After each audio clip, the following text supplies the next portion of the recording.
Graphic designer can be soul-servingly amazing, great, beautiful, delicious soul food. But if you don't know what you're getting into and you're early in your career and you're just jumping into this, it can be really crazy and it'll knock you off kilter quick and hard. So I want to delve into some things that I think no one talks about in all these videos when they're talking about graphic design and having a design career and things like that, that I think are really important to know before you jump into this career because it can be crazy. It can be wild. You're going to learn a lot about yourself. It's going to be a journey. This isn't going to be something that you can do and call it a day. But if you're really into it and you're dedicated to what you do and what you love through this design, I think that it can be really good for you. So with that being said, my name's AshleyinAbaco. I'm a designer. I've been a designer for so many years now. I went to art school. We could make a whole other video about that. Got my BFA in graphic design, fine arts, all of that. Starting off strong, it is so important if you're gonna go into this career to have tough skin. Now, if you are someone that is not easily swayed by other people's opinions, then you're already well equipped for this. But if you're someone that you're kind of sensitive to stuff like that, or you're sensitive period, and you get tripped up by stuff like that, even if you think you don't, but you go home and you like internalize stuff like that, this is not for you, or you need to go to therapy before you graduate and start applying for those graphic design jobs because, or even if you're in the middle of your career and you want to switch and pivot over, that is a huge, huge, huge, huge, huge, huge, huge part of graphic design, especially when you're first starting out. You're going to be getting feedback, critiques, comments left and right. Like that is going to be a lot of your life practically, because in the beginning you're going to be more of a production kind of artist, let's say a production designer, where you're going to be churning out work that is for someone else. They're usually going to give you a brief that tells you everything that you're going to be doing.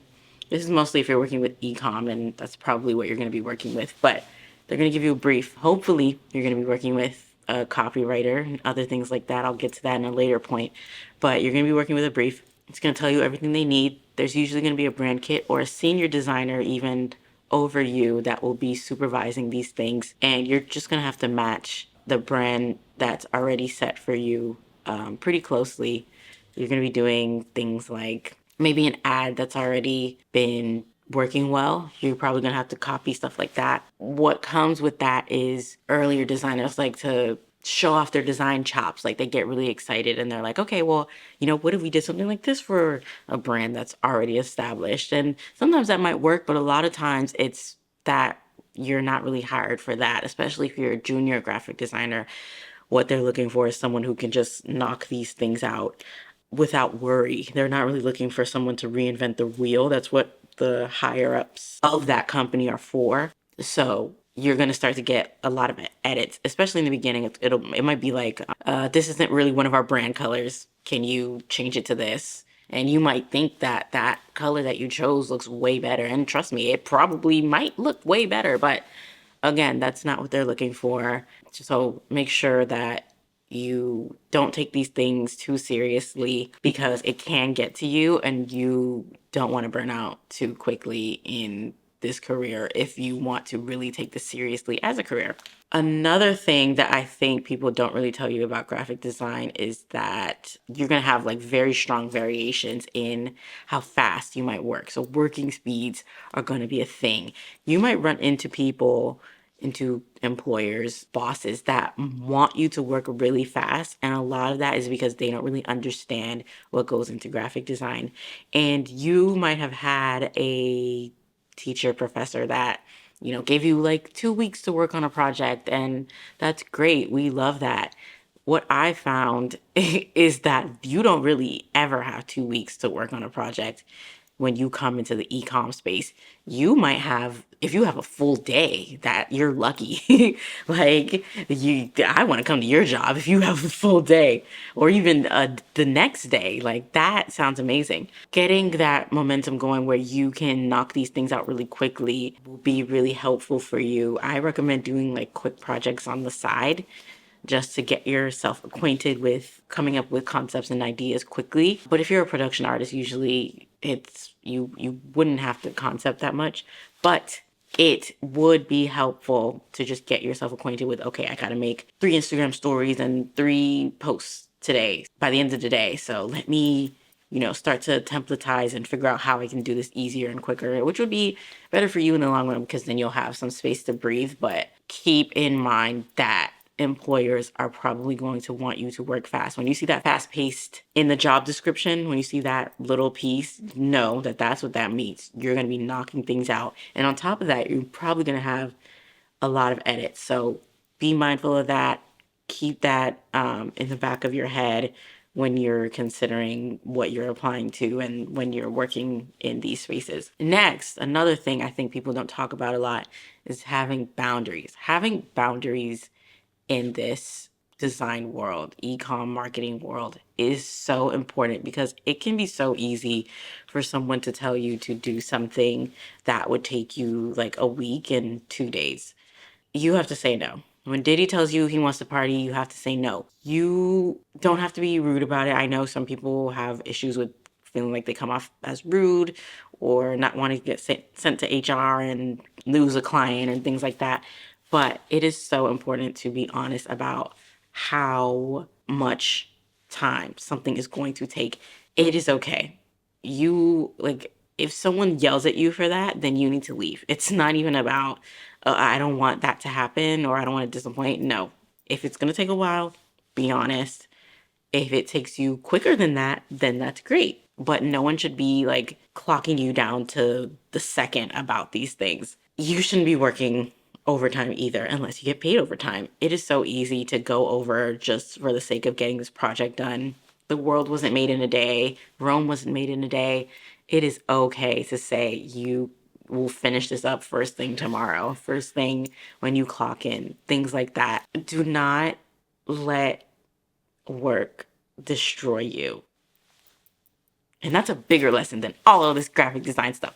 Don't let it destroy you because at the end of the day, if something happens to you, they're going to get someone to replace you. So why are you working extra hard for someone that is going to be interviewing when someone's reading your obituary? You know what I mean? Like, it's okay.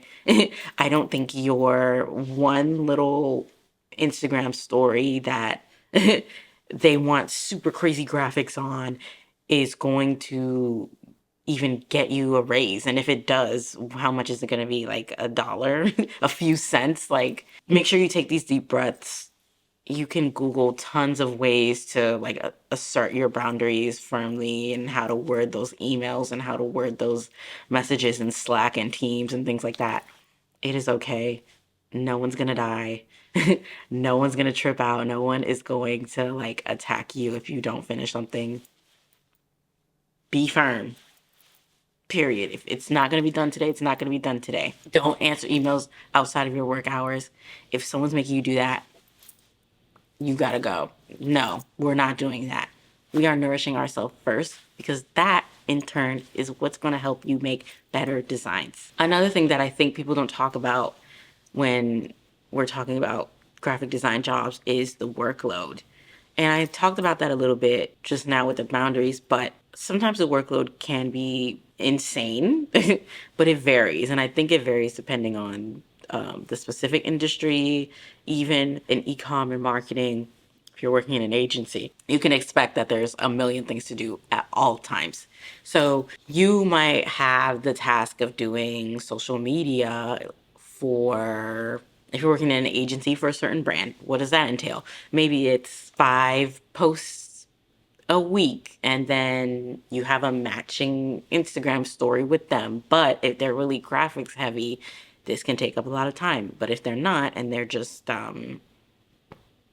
text and photo or something like that, that might not take that much time. That is probably not the only thing that you're going to have to do. It's maybe if you're like just like this is your first month or something, that might be what you have to do. But as you go on, it's going to be more and more and more and more of that. And that's where your boundaries come into play, because it's like, okay, yes, I am becoming more advanced in what I can do and how fast I can do them.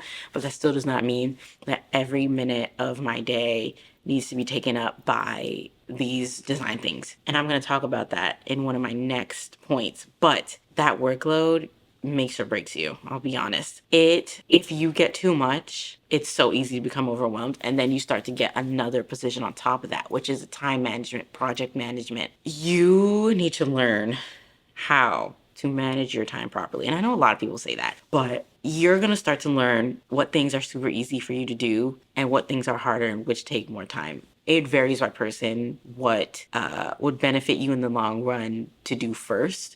For me personally, I like doing all the easy stuff first because I know I don't have to worry about it anymore. And then I have the rest of my time and the rest of my day to do the hard things and really buckle down and figure those things out. I'll give you an example of like a workload for me. Let's say social media posts due by the end of the week, let's say 5 stories, 5 posts, right? Then we have an ad somewhere in the mix, stories and square size, right? Let's say there's an animation in it. Whoa, we're already getting a little funky, right? Then let's say we have to do some emails. Let's say we have to do 3 emails. This is all in a week, by the way. Let's say there's some 3 emails in there, and let's say like a poster, right? That's a whole week of work. Usually there's more than that, but but let's say that's a good starting point for how much you have to do. If you're working with a project management system like Asana or Trello or whatever else there is, ClickUp, that may be easy for you, but I found that a lot of places don't have stuff like that. So how are you going to learn how to navigate such a big week of work to do? I just gave you an example. If that's something you need to consider and figure out how you would manage something like that. Also incorporate meetings, incorporate your lunch, because you need to take lunch. We're not working at our computers all day long. You need to take lunch. You need to take breaks. Do what you can to make yourself feel better about this workload. Just putting that little seed in your brain, that potentially could be your weeks, your weeks at your job. It could be more than that. It could be less. But if you're working marketing e-com, that's just like a really basic standard, I would say, based on all the jobs that I've had. But speaking of lunch, that brings me to my next point. You need to take lunch. There may be times where you're like, okay, this goes out tomorrow morning, like before I get to work. So I need to finish this tonight. And maybe you're getting paid overtime for that, which is great. Yeah, we do want you to get paid for your work. You need to make sure you're taking your lunch. I don't know how long people's lunches are now. I don't know if you get an hour. I don't know if you get 30 minutes, 45 minutes, whatever. You need to take your lunch, and you need to take your lunch away from your desk, because if you start taking your lunch at your desk, you're going to stop taking lunch, because you're going to be like, oh no, I can finish this real quick. And that real quick is going to be an hour. And in the next few hours, it's going to be 5 or 6 or whatever time you get off. You didn't have lunch today. And I know a lot of people don't have breakfast. So when are you going to eat? When you get home? Or if you work from home, you're going to eat in the next few hours when you are done taking off all of that work stress that you just packed on for the past 8 hours. No, you need to take lunch. You need to nourish yourself. You need to get yourself to the point where you feel like you can do your best work without being burnt out, without feeling disturbed, without feeling like I need to look for a new job while I'm doing all this. Take your lunch. I promise it'll make you feel better.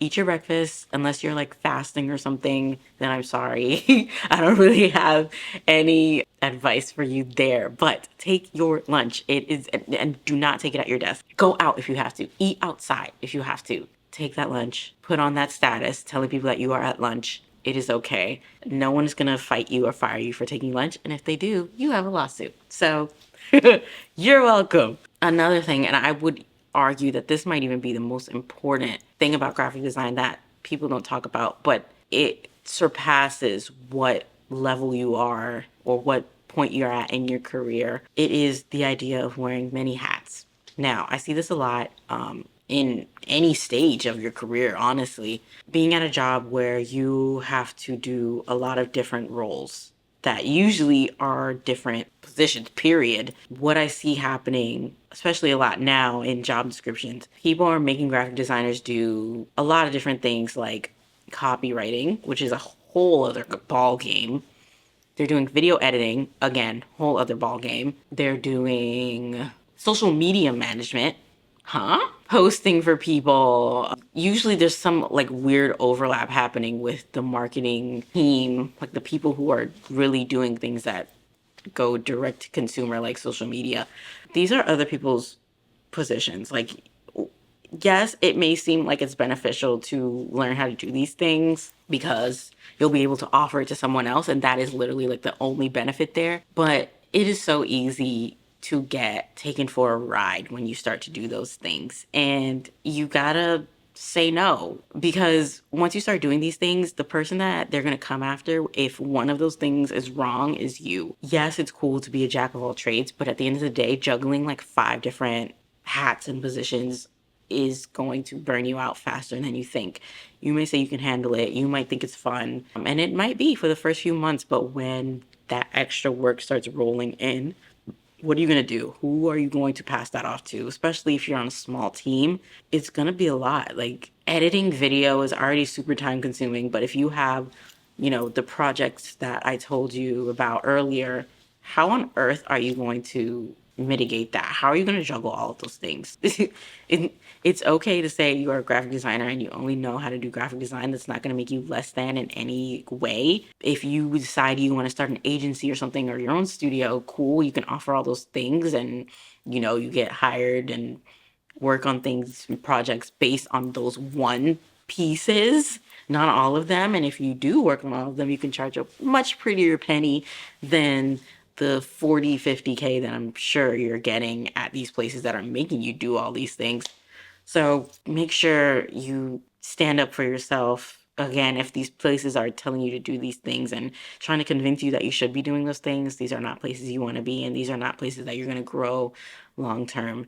Take what you can and move on, because there is that great position out there for you, that great company that will treat you how you want to be treated and will value you for the things that you are doing properly and that you know how to do. It's also like, if you're doing all of these things all the time, how on earth are you even growing in your design skills? You're not. You're becoming like an all-around multimedia person, which is great if you want to do that, but I wouldn't, because I want to get paid times 5 of those roles. I want all of their salary if you're going to make me do 5 different jobs. But that's just me. I'm just a designer. What do I know? And with all that being said, I hope that sums up the design world for you in the beginning stages, or even if you're in the middle and you're kind of like, is this all there is to it? I think that in my years of experience, that's a lot of what you'd be doing. If you like content like this, I would ask you to give this video a thumbs up, because it supports the channel and helps me know that you want to see more content like this, and hit that subscribe button and that notification bell so you can see more videos like this. And don't forget to leave a comment below about anything that you think I missed, or anything that you think that it would be beneficial for me to chat about. Because like I said, all these years in the game, I see designers get taken advantage of all the time. And it is so important for us to share that knowledge and share that wealth so that we help each other out. We need to start using our voice. That being said, thanks for watching.